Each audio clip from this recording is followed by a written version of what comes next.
Hello foodies, welcome to my channel Mouni Rajesh simple home recipes అండి. ఈరోజు recipe వచ్చేసి mutton fry చేయబోతున్నానండి. అలా fry అంటే ఎక్కువ ఆయిల్లో వేయించకుండా మీడియంగా చేయబోతున్నాను, గ్రేవీలా కాకుండా.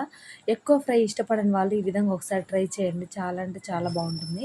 ముందుగా ఒక ప్యాన్ పెట్టుకొని 4 టేబుల్ స్పూన్ ఆయిల్ అయితే వేసుకోండి. నాన్ వెజ్కి ఆయిల్ కొంచెం ఎక్కువగా ఉంటేనే టేస్ట్ అంటే చాలా బాగుంటుందండి.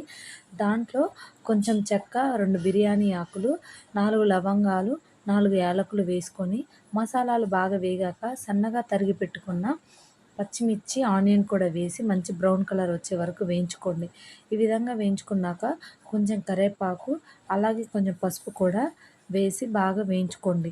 ఈలోపు 1 కేజీ మటన్ని తీసుకొని శుభ్రంగా కడిగి కొంచెం పసుపు, కొంచెం అల్లం వెల్లుల్లి పేస్ట్, అలాగే కొంచెం ఆయిల్ వేసుకొని పక్కన 4 to 5 విజిల్స్ పెట్టుకొని ఉడికించి పెట్టుకున్నా అండి. మటన్ ఉడికేలోపు ఇందులో అల్లం వెల్లుల్లి పేస్ట్ కూడా వేసుకొని బాగా వేయించుకోండి.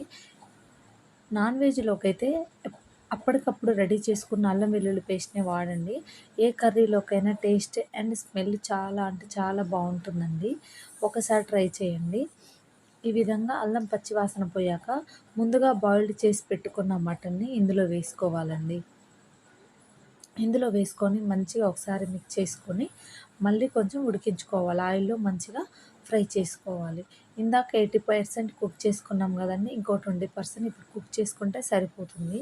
ఈ విధంగా కుక్ అయ్యేలోపు కొంచెం ధనియాలు, కొంచెం లవంగాలు, యాలకులు ఇవి వేయించుకొని, మసాలా కూడా మా అమ్మ ఎప్పటికప్పుడు రోట్లోనే రెడీ చేస్తుందండి, అస్సలు మిక్సీ యూజ్ చేయదు.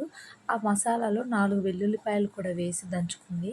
ఇప్పుడు ఆ మసాలా అయితే ఇందులో 1 టేబుల్ స్పూన్ వరకు అయితే వేసానండి. ఈ విధంగా మసాలా మొత్తం మటన్కి పట్టాక దీంట్లో 2 టేబుల్ స్పూన్ కారం వేసుకోండి. నేను పచ్చిమిర్చి కూడా వేసాను కాబట్టి కారం చూసి వేసుకోండి. ఎవరికి టేస్ట్ తగ్గట్టు వాళ్ళు వేసుకోండి. నేను ఇందాక ఉడికించేటప్పుడే మటన్కి సరిపోయేంత సాల్ట్ వేసాను, అందుకే తాలింపులో సాల్ట్ అయితే ఏమి వేయలేదు. ఈ విధంగా వేశాక కారం పచ్చి వాసన పోయేంత వరకు ఒక 2 మినిట్స్ మీడియం సిమ్లో పెట్టి ఫ్రై చేసుకోండి. ఈ విధంగా చేయడం వల్ల ఆయిల్లో ముక్క ఎక్కువ కుక్ అవ్వదు, తినడానికి కూడా చాలా ఈజీగా ఉంటుంది. చిన్నపిల్లలు ఉన్న వాళ్ళు ఇలా ట్రై చేస్తే పిల్లలు కూడా చాలా ఈజీగా తింటారండి. మరీ ఎక్కువ ఫ్రై కావాలి అనుకుంటే మన ఛానల్లో ఉంది, అది కూడా ఒకసారి చూడండి. పైనగా కొంచెం కొత్తిమీర వేసుకుంటే వేడి వేడి మటన్ ఫ్రై అయితే రెడీ అయిపోతుందండి. థ్యాంక్ యూ ఫర్ వాచింగ్ అండి. ఫస్ట్ టైం మన ఛానల్ చూసే వాళ్ళైతే తప్పకుండా ప్లీజ్ సబ్స్క్రైబ్ చేసుకోండి.